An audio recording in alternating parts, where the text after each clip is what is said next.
Hi friends, வீரா சீரியலை பற்றி தான் நம்ம இந்த வீடியோக்குள்ளே பார்க்க போகிறோம். வாங்க நம்ம வீடியோக்குள்ளே போகலாம். வீராட்டை வள்ளி எல்லா விஷயத்தையும் சொல்லியிருந்தாங்க. கண்மணி பாக்கியம் இந்த குடும்பத்தையும் அழிக்கிறதுக்காக தான் வந்திருக்காங்க அப்படின்னு சொல்லவும் இதுக்கு ஆதாரத்தையும் காட்டியிருந்தாங்க வள்ளி. இதனால வீரா ரொம்பவே பதட்டமாக இருந்துட்டு இருக்கிறாங்க. அப்போ வள்ளி அழுதுகிட்டே சொல்கிறாங்க, வீரா நீ தான் இந்த குடும்பத்தை காப்பாற்றணும், இது உன் கையில் தான் இருக்குது. கண்மணியை பற்றி நான் எந்த உண்மையை சொன்னாலும் யாருமே நம்ப மாட்டாங்க. சொல்லப்போனால் எங்கள் அண்ணன் கூட என்னை நம்ப மாட்டார். அதனால் இந்த குடும்பத்தை காப்பாற்றணுமா, நாங்கள் என்னமோ தப்பு பண்ணணும், ஏதோ அன்னைக்கு உங்கள் அண்ணன் இறந்து போனது ஒரு ஆக்சிடென்ட்டு, அதுக்குள்ளே தண்டனையை மாறாவும் அனுபவிச்சுட்டான்.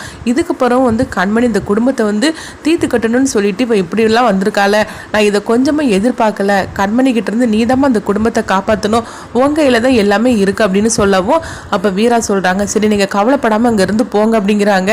எனக்கு என்னமோ பயமாக இருக்குது அப்படிங்கும்போது நீங்கள் பயப்படாதீங்க, இங்கேருந்து கிளம்பி போங்க அப்படிங்கவும் அப்போ வள்ளியும் வராங்க.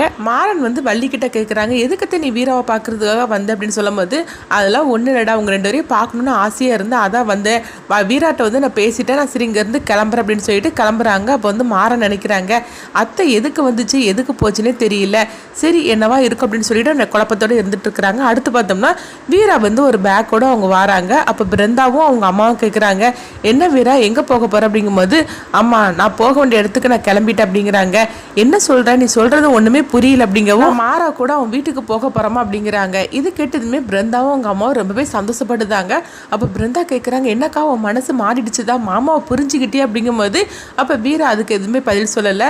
நான் இப்போ மாறன் கூட அவன் வீட்டுக்கு போகணுன்னு சொல்லி நான் முடிவு எடுத்துட்டேன், நான் அங்கேருந்து கிளம்புறேன் அப்படிங்கும்போது வீராவோட அம்மா ரொம்பவே சந்தோஷப்படுதாங்க. சரி நான் இப்போமே நான் கண்மணிக்கு நான் ஃபோன் பண்ணி சொல்கிறேன் அப்படிங்கும்போது, இல்லை இல்லை நீங்கள் கண்மணிக்கு ஃபோன் பண்ணி சொல்ல வேண்டாம் அப்படின்னு வீரா தடுக்கிறாங்க. ஏன் என்னாச்சு வீரா, கண்மணி இதை கேட்டாக்கி கண்டிப்பாக அவள் கோவப்பட தான் செய்வா, எதுக்கும் ஒரு வார்த்தை நான் அவட்ட சொல்லிக்கிறதுனே அப்படிங்கும்போது, அதெல்லாம் நீ ஒன்றும் சொல்ல வேண்டாமா, நான் அங்கே போய் பார்த்துக்கிறேன் அப்படின்னு சொல்லிட்டு அவங்க வீரா அவங்க வெளியே வராங்க. அப்போ மாறன்ட்டு சொல்கிறாங்க, வா கிளம்பலாம் அப்படிங்கிறாங்க. எங்கே போகிறோம் அப்படின்னு சொல்லும்போது, நீ ஆட்டோவில் ஏறுதியா அப்படின்னு சொல்லவும் மாறணும் சரின்னு சொல்லிட்டு அவங்க ஆட்டோவில் ஏறி வராங்க.